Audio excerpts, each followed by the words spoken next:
Hey everyone, I am Archana and I hope all you are doing well. Today here I'll discussing all about organic chemistry and so let's start it. तो first of all मेरा point for organic chemistry क्या होगा कि हमें सबको पता है कि ऑर्गेनिक केमिस्ट्री कितनी ज़्यादा वाइड है, ठीक है। थोड़े बहुत टॉपिक्स नहीं है उसमें, बहुत सारे टॉपिक्स हैं हमें करने के लिए। तो अ, हमें ये जानना सबसे पहले ज़रूरी होगा कि हमें नीट के लिए क्या चाहिए, ठीक है। नीट में कितनी ज़्यादा इम्पोर्टेंस है या कितना कहाँ से कैसे आता है। तो उसके लिए बेस्ट भी यही होगा कि हमें सबसे पहले जाके प्रीवियस ईयर क्वेश्चंस को देखना है कि प्रीवियस ईयर क्वेश्चंस कैसे आए हुए हैं, तो हम उसके अकॉर्डिंग ही अपनी पढ़ाई स्टार्ट करेंगे ऑर्गेनिक केमिस्ट्री के लिए। तो आपको बस थॉरली एक बार अपने जो भी प्रीवियस के क्वेश्चन पेपर्स हैं उनको बस एक बार देख लीजिए और उससे पता चल जाएगा आपको कि क्वेश्चन के पैटर्न्स कैसे आते हैं आजकल या क्वेश्चंस कैसे आ रहे हैं, ठीक है। तो ये कर लेना है आपको। देन इसके बाद आपको बेसिक से स्टार्ट करना है एंड अपना बेसिक ऑर्गेनिक के लिए रहता है क्या, वो है अपना IUPAC नेमिंग। ओके, नेमिंग से हम यहाँ स्टार्ट करते हैं ऑर्गेनिक केमिस्ट्री को। और नेमिंग आपको जब भी आप कर रहे हैं तो सारे के सारे उसके पॉइंट्स को क्लियर रखिए एंड सारे पॉइंट्स आपको लर्न होने चाहिए। और हर एक प्रायोरिटी ऑर्डर एंड कैसे आपको अरेंज करना है सब कुछ नेमिंग में वो आपको अच्छे से क्लियर होना चाहिए। एंड नेक्स्ट पॉइंट ये रहेगा कि हमें सिर्फ IUPAC नेमिंग पे ही ध्यान नहीं देना है, हमें कॉमन नेम को भी इक्वली देखना है। बिकॉज यार आजकल जो क्वेश्चंस आ रहे हैं उनमें आप देखिए डायरेक्टली IUPAC नेमिंग नहीं दे रखी है, आपको कॉमन नेम्स दे देंगे एंड देन आपको क्वेश्चन चाहिए। डायरेक्ट कॉमन नेम से क्वेश्चंस नहीं आते, बट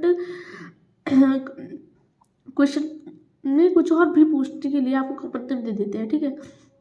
एक्चुअली मेरा गला थोड़ा आज ख़राब है, मेरी तो थोड़ी प्रॉब्लम आ रही है। I am sorry for that, but will continue.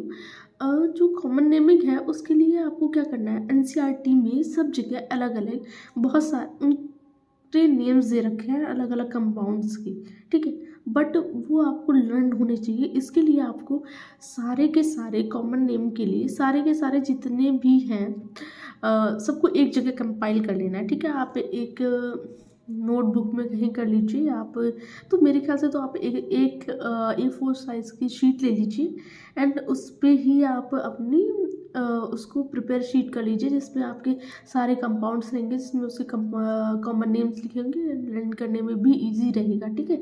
And common naming के बाद अपनी आइसोमेरिज्म आती है। आइसोमेरिज्म काफ़ी इजी टॉपिक है, it's not that much tough. आपको बस अपने उसमें कॉन्सेप्ट्स को क्लियर रखना है एंड क्वेश्चंस की प्रैक्टिस करें, इजीली हो जाएगा, उसमें कोई ज़्यादा बड़ी बात नहीं है।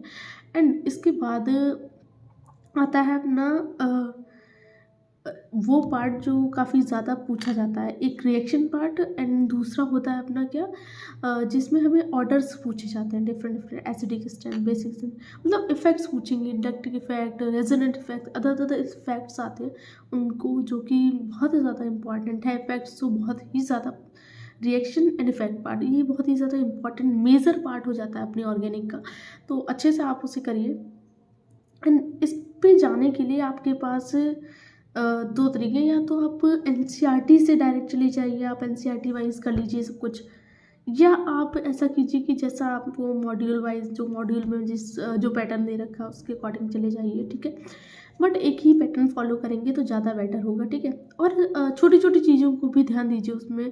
बस जब हम ऑर्डर्स बनाते हैं एसिडिक स्ट्रेंथ के, बेसिक स्ट्रेंथ के एंड अदर थिंग्स के, तो उसमें बहुत सारे हमारे पास एक्सेप्शंस होते हैं, तो उनको आप अलग लिख लीजिए एंड उन पे अच्छे से ध्यान दीजिए, कहाँ पे SIR लगेगा, कहाँ पे SIP लगेगा, अलग अलग रूल्स हैं वो हमें पता होने चाहिए कहाँ पे, या उनकी क्या वैल्यूज़ है, क्या उनको यूज़ कैसे करना है, उनको ध्यान रखिए। उन चीज़ों को, छोटी छोटी चीज़ों को भी बिल्कुल ध्यान देना होता है, क्योंकि कभी कभी ऐसा होता है डायरेक्ट वही एक्सेप्शन पे ही क्वेश्चन आ जाता है, जो हमारा जो सच में कॉन्सेप्ट है उससे क्वेश्चन आके डायरेक्ट उसी एक्सेप्शन पे आप पे क्वेश्चन आ जाएगा और आपको लगेगा कि यार ये मेरा गलत हो जाएगा, गलत हो गया। एंड ऑर्डर्स के लिए बेस्ट यही रहेगा कि आप ज़्यादा से ज़्यादा क्वेश्चंस को प्रैक्टिस कीजिए, ठीक है। बहुत सारे क्वेश्चंस आपको कोई भी पब्लिकेशन की बुक ले सकते हैं, अगर आपके पास नहीं है कोई कोचिंग या उसका मटेरियल नहीं है आपके पास, तो आपके पास बहुत सारे पब्लिकेशंस की आजकल बुक आ रही है, तो आप कोई भी एक सिंगल, आपको एक ही चीज़ को प्रेफर करना है, एक ही बुक को सॉल्व करना है। ये नहीं आप आज ये करें कल वो करें, मत इधर उधर मत भागिए, बहुत कॉन्साइज वे में, बहुत छोट, मतलब अपनी वाइड मत कीजिए, फैलाइए मत चीज़ों को, एक ही जगह से रखिए जो कि आप रिवीजन कर पाए इजीली। बार बार इधर उधर जाएंगे तो आपको रिवीजन करने में काफ़ी ज़्यादा प्रॉब्लम होगी, ठीक है।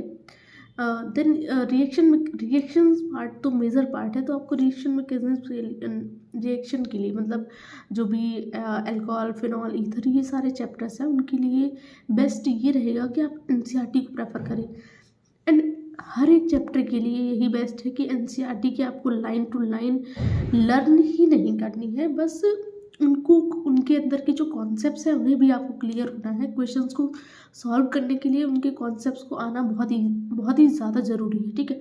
आप एनसीईआरटी पे पूरा फोकस रखिए। एंड अगर आप 12th में हैं तो आप क्वेश्चंस को करेंगे ही करेंगे, लेकिन अगर आप ड्रॉपर भी है ना तो भी एनसीईआरटी से क्वेश्चंस को सॉल्व कीजिए, ठीक है।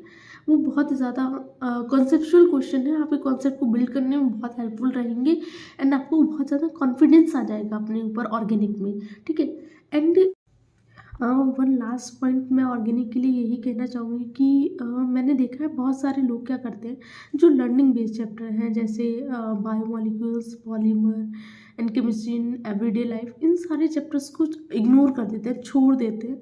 तो आप उनके साथ ऐसा मत कीजिए, मतलब अगर उनसे अगर क्वेश्चन आते हैं ना तो वो आपके लिए बोनस है, और बोनस आप बिल्कुल भी नहीं छोड़ सकते, जबकि आपको पता है कि कंपटीशन का लेवल क्या है, ठीक है। तो आप उन टॉपिक्स के लिए क्या करेंगे कि उनको पहले ही कर लीजिए, ठीक है। उन टॉपिक्स को पहले ही ख़त्म कर लीजिए, लर्न कर लीजिए, एंड उनकी एक समरी तैयार कीजिए, ठीक है, जिससे कि आप उन्हें बार बार रिवाइज कर पाए, क्योंकि आपको लर्निंग बेस्ड है तो भूलने के चांसेस ज़्यादा होते हैं। तो आप उनकी समरी अच्छे से प्रिपेयर कर लीजिए। जब आप समरी प्रिपेयर करेंगे ना तो आप उसको बार बार रिवाइज कर पाएंगे, ठीक है। सिर्फ उन्हीं के लिए नहीं, यहाँ ऑर्गेनिक में आपको हर चीज़ की समरी प्रिपेयर करनी पड़ेगी।